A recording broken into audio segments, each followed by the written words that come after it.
অমিত শাহ দেশের স্বরাষ্ট্রমন্ত্রী, তিনি যে কোনো জায়গায় আসতে পারেন।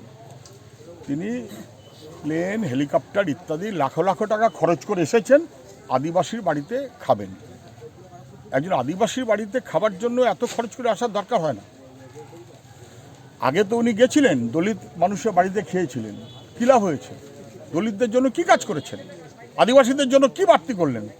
বাড়তি কিছু করেননি। এটা একটা নাটক দেখানো। আচ্ছা, উনি কি রাত্রে সেই বাড়িতেই থাকবেন যে বাড়িতে দুপুরে খেয়েছেন, নাকি রাত্রে 5 তারা হোটেলে থাকবেন?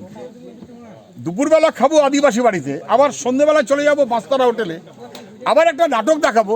নাটকের অঙ্ক একবার তো হয় না, রিপিট করতে হয়। আগে দলিত বাড়িতে গিয়েছিলেন, নাটক করেছেন, আবার এখানে এসেছেন নাটক করতে, এটা নাটকীয়পনা। যারা দলিত অথবা আদিবাসী মানুষকে ভরসা করে তাদের শো করতে হয় না, দেখাতে হয় না। ওনাকে দেখাতে হচ্ছে, কারণ উনি দলিত, আদিবাসী এই সমস্ত অংশের, দরিদ্র অংশের মানুষের বিরোধী। বিজেপি, অমিত শাহ, এরা সবাই।